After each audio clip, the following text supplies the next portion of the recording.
우선 그 발제하신 전사련 교수님의 의견에 정말로 동의를 합니다.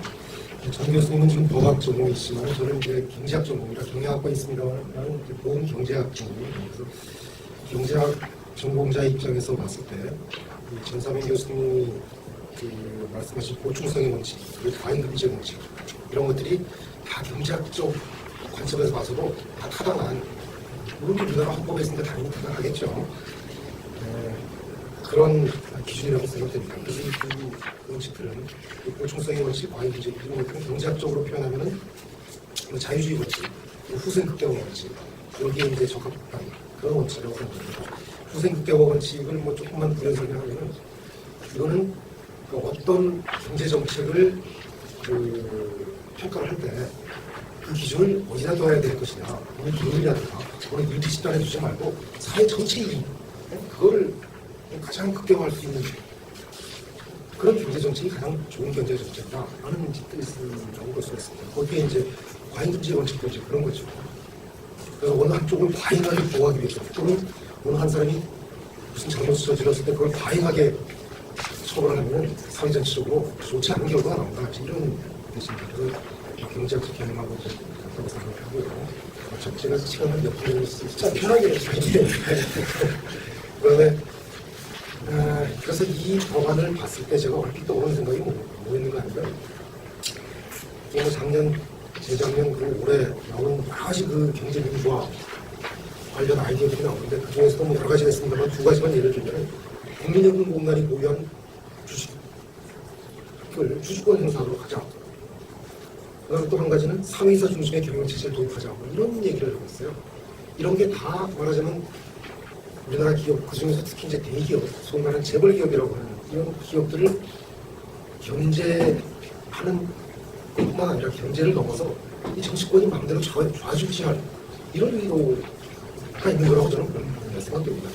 사실 이 대주주 적격정 심사 이것도 마찬가지라고 봐요. 그러니까 이 정 교수님도 말씀하셨지만 횡령이야 그거는 뭐 잘못된 건데 나쁜 건데 배임이라는 건 굉장히 애매한 거거든요. 정치권에서 봤을 때 이거 좀 마음에 우리가 경제인이 마음에 안 들면 배임죄로 걸어가지고 협박을 하면 그 협박이 안 넘어갈 수가 없지 않느냐 이런 얘기입니다. 그래서 그런 시도의 하나라고 보여서 굉장히 그 의도가 불순하게 생각이 듭니다. 그 다음에 이 법안 내용은 이미 작년에 금융회사 지배구조에 관한 분류 이거를 입법하는 과정이 충분히 검토가 돼가지고 이거는 과도한 규제라는 그런 판단을 내려서 이미 이거는 폐기하는 걸 했는데 또 이걸 또 들고 나오고요. 이게 언제까지 들고 나올 건가? 이게 대단한 낭비라고 생각합니다. 그다음에 또 한 가지는 아까 우리 정 교수님께서 지적하셨지만은 대주주가 설사 애매한 배임이 아니라 확실한 무슨 잘못을 저질렀다고 할지라도 그 잘못이 해당 회사하고 관계없이 전혀 다른 분야에서 그런 잘못이 저질러졌는데도 불구하고 그 대주주한테 주식을 약해라. 그러면 그 회사는 뭐가 되는 겁니까? 완전히 갑자기 리더를 잃어버린 거예요. 방향을 잃어버린 겁니다. 까딱하면 이 회사가 그냥 망할 수 있는 겁니다. 그 회사 망하면 누가 이깁니까? 회사의 임직원, 그 다음에 거래처, 그 소비자 아무한테도 좋은 게 없습니다. 이런 이상한 법을 뭐 때문에 저희가 있는 말. 그 다음에 대주주가 자꾸만 무슨 횡령, 배임 이런 얘기를 하는데 사실 대주주는 횡령, 배임을 하기보다는 기업과 관련된 여러 사람들의 횡령, 배임을 비롯한 그다음에 나태 등등을 비롯한 기업에 나쁜 영향을 주는 그런 것들을 다 차단하는 임무를 하고 있어요. 사실 횡령이나 배임이나 뭐 나태나 이런 것 때문에 기업이 그 경영이 악화가 돼가지고 주식의 가격이 떨어지면 제일 큰 피해를 보는 사람이 뭡니까? 대주주예요. 근데 사실 이제 일부 대주주들은 그러니까 일반적으로 대주주는 이 기업과 관련된 어떤 사람들, 그러니까 소액주주라든가 임직원이라든가 거래처라든가 간혹 정부 기관이라든가 어떤 당사자보다도 훨씬 더 뭡니까 기업과 운명을 더 같이 하는 존재예요. 처음에 기업의 출발부터 해가지고 기업이 흥하면 대주주도 따라 성공하고 기업이 망하면 대주주도 같이 망하고 이거 물론 간혹 가다가 일부 대주주는 무슨 수를 써가지고 남의 회사 주식을 잔뜩 매입한 다음에 또 무슨 수장을 부려가지고 주가를 올린다든가 해가지고 단기적인 이익을 취하고 도망가는 대주주도 간혹 없지 않아 있어요. 그런 대주주는 확실히 경계해야 되니까 보통 대주주가 어떤 대주주가 있어요. 기업과 운명을 같이 하는 대주주가 그렇기 때문에 기업과 관련된 여러 가지 부정부패라든가 기업을 구시화시킬 수 있는 이런 사항들을 대주주가 가장 잘 차단합니다. 그리고 기업 내부 사정에 대해서 이 기업을 감독하는 여러 당사자들, 그러니까 정부부터 시작해가지고 소액 주주정부가 일부는 감시를 하죠. 그럼 자본시장 자체도 감시를 하죠. 보통 감독 기관도 있고, 그다음에 채권자도 그런 역할을 좀 합니다. 그런 여러 당사자들 중에서 대주주가 가장 기업의 내부 사정을 잘하죠. 그 대주주는 말하자면 주주총회를 통해서 그리고 이사회를 통해서 이 기업의 경영자, 임직원들에 대한 임명권 그리고 폐인권을 가지고 있어요. 그 권한도 있고 가장 잘 알고 이런 사람한테 큰 권한을 줘가지고 기업이 잘 되도록 자꾸 하라고 북돋아줘야지 이런 식으로 배임죄나 뭐 이런 걸 걸어가지고 뭔가 주식 하나 잡히면 주식 팔아라. 주식 안 팔려면 나한테 뭐 좀 갖고 와라. 이런 식의 보는 대단히 곤란한 거죠. 그래서 이제 이 제도가 이제 도입이 되면은 저희는 어떤 현상이 빠질까 하니까 대주주는 복지부동이 최고예요.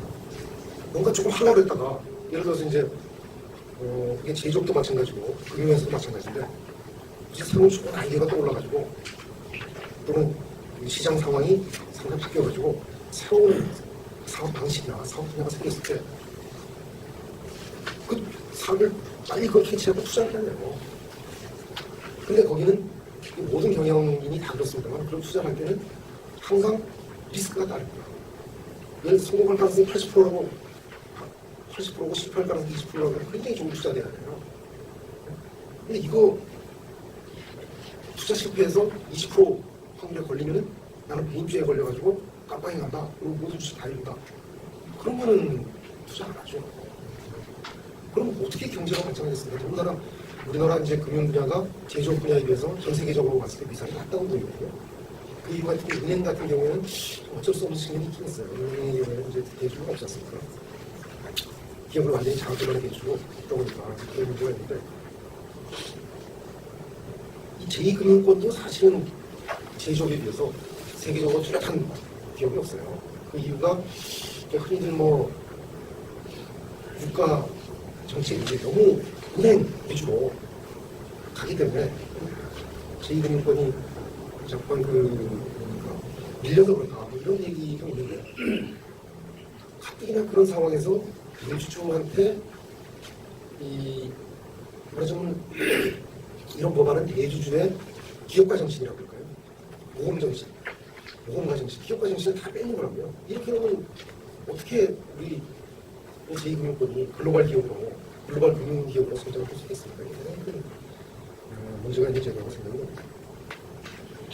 어쨌든 그다음에 대주주에 관해서 조금 말씀드리면 이 대주주라는 존재가 우리나라에서는 뭔가 이 기업 경영에 해악이 되는 그런 존재로 많이 알려져 있어요.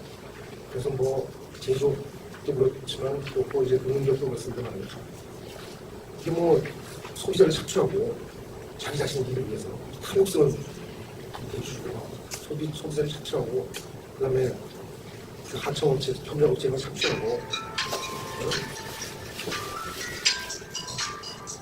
단기적인 이익을 추구하고 이런 걸로 잘못 알려져 있는데 그렇지가 않습니다. 그렇지 않은 이유는 아까도 말씀드렸다시피 대주주는 항상 기업과 운영을 같이 하기 때문에 어느 누구보다도 그 기업을 이제 장기적인 관점에서 종합적인 관점에서 이렇게 이제 기업을 보는 겁니다. 이제 그런 얘기를 그리고 사실 이것이 사실이라는 얘기가 요즘에 와서 점점 더 이제 실증적인 증거가 많이 나타나고 있어요. 사실 옛날에 제가 대학교 다닐 때 70년대 이런 노력만 하셨고 80년대까지도 심지어 90년대도 일부 그랬을 거예요. 이게 전 세계적으로 우리나라도 그렇고 전 세계적으로 이 오너 경영은 나쁜 거고 이 전문 경영이 좋은 거다. 다시 말해서 소유와 경영을 분리를 해야 된다. 그래서 그 이유는 뭔가 하면은 이 오너 경영을 하게 되면 아들 손자한테 기업을 물려주는데 그 아들 손자가 어리석더라도 물려줘가지고 그 어리석은 아들과 손자 물려받은 사람이 이 회사를 망가뜨린다 그런 얘기를 한 적이 있었어요. 그게 뭐 그런 경우도 물론 있긴 있습니다. 있는데 이세 경영자도 경영 잘하는 경우도 꽤 많습니다. 이제 그랬는데 요즘 와서 보니까 이게 어떻게 됐습니까? 10년 전만 해도 삼성전자가 소니를 초월하리라는 생각은 꿈에도 할 수가 없었어요. 그리고 애플 같은 회사가 처음에 이제 마이크로소프트하고 뭐 비슷한 시기에 생겼습니다만 계속 마이크로소프트에 뒤지고 있다가 최근 와서 이제 마이크로소프트를 지나서 다 죽였는데 그 이유가 또 뭐 있을까? 그다음에 소니뿐만 아니라 미국의 그 GM, 제너럴 모터스라는 그 어마어마한 자동차 회사가 어느 날 이렇게 몰락할 줄 누가 알았겠습니까? 그다음에 모토로라, 노키아 이런 회사들이 굉장히 잘 나가는 회사들이었어요. 근데 그 회사가 지금 다 삼성전자한테 다 밀리고 있어서 그것들을 잘 나가는 회사와 그다음에 이제 칭찬 회사들을 보면 공통점이 뭐냐면 잘 나가는 회사에는 강력한 리더십이 있어요. 칭찬 회사는 강력한 리더십이 없어요. 소니 같은 경우는 옛날에 강력한 리더십이 있었는데 그 강력한 리더십이 나이가 들어서 은퇴하고 나니까 또 사망하고 나니까 없어지고 고만고만한 전문 경영자들이 자기들끼리 이제 경영하기 때문에 강력한 리더가 있어야 물론 그 강력한 리더가 현명한 리더가 해야 됩니다. 그 강력한 리더가 아주 멍청한 리더는 안 되겠죠. 그러니까 강력한 리더가 뭡니까? 이끌어주고 비전을 제시하고 그 나태를 막아주고 부정부패를 막아주고 해야 되는 거예요. 예를 들면 이런 거죠. 지금 애플이 굉장히 잘 나가고 있습니다. 그런데 애플이 잘 나가도록 하는 그 아이디어들은 이거는 뭐 스티브 잡스가 다 낸 게 아니에요. 모토로라, 소니나 노키아나 이런 데 다 있던 것들이에요. 그걸 조금씩 변형시킨 것들로 지금 굉장히 성공을 하고 있는 거예요. 그럼 왜 그런 아이디어를 가지고 애플은 성공을 했고 노키아나 모토로라는 성공을 못했냐? 애플은 강력한 리더가 이걸로 하면 된다. 이거 나가자. 그래서 나가서 된 거예요. 근데 이제 그렇지 강력한 리더가 없는 회사 같은 거 어떻게 되는 거니까 다 고만고만한 전문경영이잖아요. 그 중에 어떤 사람이 진짜 기가 막힌 좋은 아이디어를 내놨어요. 내놨으면은 그럼 다른 사람들이 같이 하자, 그걸로 가자고 할 가능성이 별로 없습니다. 그 사람이 하면 내가 상대적으로 밀리는데 온갖 손 잡아가지고 헐뜯어가지고 결국 못하게 한다. 우측으로 하다가 다 뺏기는 거예요. 금융에서도 마찬가지예요. 무슨 사업 기회가 있으면 빨리 판단해가지고 그럼 가야 될 거 아니에요. 이제 그런 말하자면 기업가 정신인데 그런 기업가 정신이 이제 다 없어지는 거예요. 그래서 우리나라에서 자꾸만 그 대주주의 그 뭡니까 나쁜 점, 약점만 자꾸 얘기를 하는데 사실은 어떻게 보면은 소액주주들은 우리나라식의 이 대주주가 사실 지금은 굉장히 적습니다. 지금 굉장히 저는 대주주가 기업을 강력하게 이끌어주는 것에 대해서 굉장히 고마워해요. 네? 당신이 뭔데 뭐 1%, 2%밖에 안 가진 사람이 회사 경영을 전적으로 다 정확하느냐 그렇게 얘기하면 전혀 아닙니다. 사실 지분이 적으니까 배당도 적게 받아가잖아요. 자본비용이 적게 들잖아요. 얼마나 좋은 일입니까? 그리고 강력한 리더가 있어가지고 여러 가지 비전도 제시해주고 잘못 나가는 방향 다 바로 잡아주고 얼마나 좋은 겁니까? 그리고 소액주주는 뭐 책임감도 없잖아요. 그냥 하다가 그냥 마음에 안 들고 팔고 나가면 되잖아요. 대주주는 그것도 못하죠. 감사해요. 그래서 다른 외국의 예를 보면 사실 워런 버핏 같은 경우는 클래스 A 주식이라는 걸 갖고 있는데 한국에 이게 뭐 10,000개예요. 10,000개를 스웨덴 발레베리라는 가문 같은 이 경우는 말해서 스웨덴 국부의 10%, 25% 갖고 있다는 거예요. 이런 엄청난 가문이에요. 그 중에서 제의적 고용은 온갖 다 알아요. 또 황금주라는 게 있어요. 이건 주주총회의 결의를 무효로 만들 수 있는 거예요. 이거는 완전 우리나라 이런 것도 이거 됐다가 어떻게 될까요? 또 상상을 해야 될지 근데 우리나라는 완전 거꾸로 가고 있어요. 이래가지고 대주주의 권한을 강화시켜가지고 기업을 강력하게 이끌어갈 수 있도록 해주고 있는데 우리나라는 완전 대주주를 힘을 못 쓰게 만들고 있잖아요. 정말 심각합니다. 그래서 사실 또 우리 정 교수님께서 아까 지적하셨지만은 제15 대지구 두 번째 편은 기존의 규제제도 하에서 대주주의 부당한 경영만 사실은 사실 그거는 이만큼도 충분히 견제가 아니에요. 자세히 이렇게 생각을 하고 있습니다. 그러면 외국에서도 그런 식으로 이 대주주의 경영을 제한하는 문제를 볼 수가 없습니다. 그리고 마지막으로 정 교수님께서 말씀하셨지만 현실적으로 이 수많은 수백 개가 되는 금융기업들을 매 1년마다 대주주 숙격분 심사를 누가 할 겁니까?